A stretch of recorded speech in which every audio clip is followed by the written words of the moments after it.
17 years after tanks rolled into Tskhinvali? Georgia's leader points the finger not at Moscow, but at his own, calling the 2008 war a deep state gamble, ordered from abroad. His proof? His challenge? Ask Trump! But in this battle for history, whose truth survives?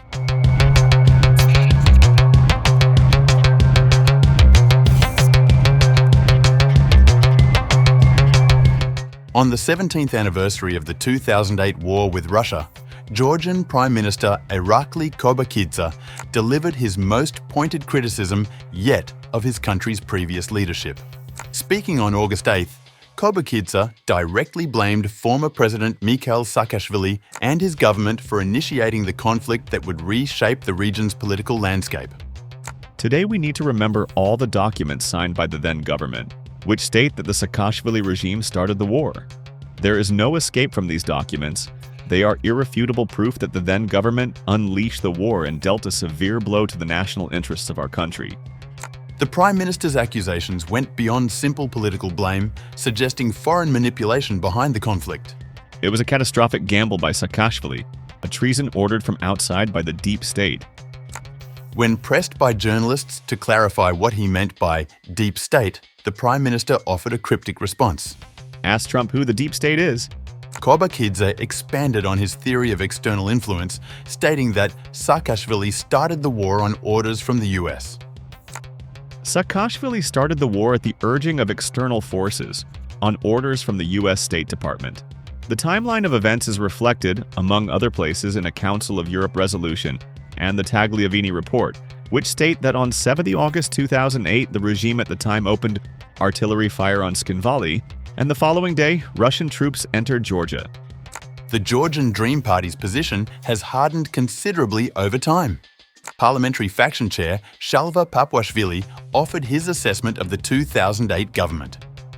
In 2008, we had a puppet regime in the form of the United National Movement and Mikheil Saakashvili.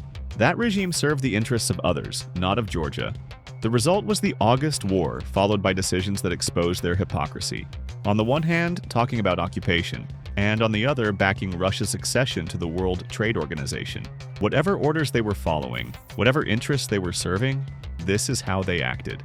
That's the difference between a puppet government and a patriotic one. Defense Minister Irakli Kobakhidze echoed Kobakhidze's sentiment, stating, "Unfortunately, Georgia had a treacherous and adventurous government." A journalist reminded Tskhinvali several times that he himself had been a member of the UNM government and had held various foreign affairs positions. In response, Tskhinvali confirmed that he was a diplomat at the time, but emphasized that he acted in the best interests of the country. President Mikheil Saakashvili raised pointed questions about the previous government's communication during the crisis. Do you remember August 2008? Do you remember August 7th? What was the government saying at the time?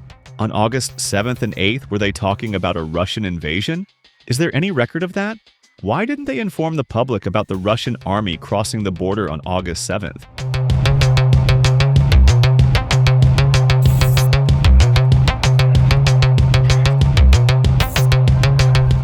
The Georgian government's narrative has found an unexpected supporter in Moscow. Russian Foreign Ministry spokesperson Maria Zakharova welcomed Georgian Dream's statements. The top priority is for Georgia to sign a legally binding agreement on the non-use of force towards Abkhazia and South Ossetia. Such a deal would not only help prevent a repeat of the tragic events of August 2008, but also serve as a starting point for normalizing relations between Tbilisi, Sukhumi, and Tskhinvali. Zakharova added that such acknowledgements offer hope for progress in negotiations. Russian Deputy Foreign Minister Mikhail Galazin reinforced this position, telling Izvestia that we remain ready to develop healthy and pragmatic cooperation with Georgia, from which both sides would benefit. However, Georgia's traditional Western allies maintain a different perspective. US Senator Jean Shaheen, a senior member of the Senate Foreign Relations Committee, issued a firm statement marking the anniversary. Russia's 2008 invasion of Georgia should have been a wake-up call for the international community about its intent to dominate its neighbors. The Kremlin's brutal actions in Georgia preceded its war in Ukraine. The European Union condemned Russia's recognition of Abkhazia and South Ossetia, stating, The continued presence of Russian forces was a violation of international law. the EU highlighted ongoing humanitarian concerns, noting that Population affected by the conflict continues to suffer from human rights violations such as borderization, the closure of crossing points, and illegal detentions. Ukrainian foreign ministry officials drew direct connections between the conflicts, describing the 2008 war as the first large-scale manifestation of the Kremlin's new imperial policy, and stating that the subsequent aggression against Ukraine was a direct continuation of this policy. Domestic opposition to the government's narrative has been swift and visible. On August 8th, protesters gathered near the Georgian government building under the banner "Russia started the war." Activist Magda Mamukashvili expressed her frustration with the Prime Minister's statements. He told reporters that it turns out we waged an aggressive, predatory war, that we started the war on August 8th, and we are the aggressor. The protesters carried flags and banners reading, "Remember August 7th? Russia is an occupier," and "Glory to the heroes," directly challenging the government's version of events. Family members of fallen Georgian soldiers and current military personnel have joined the criticism, arguing that Georgian Dream's rhetoric diminishes Russia's responsibility for the conflict.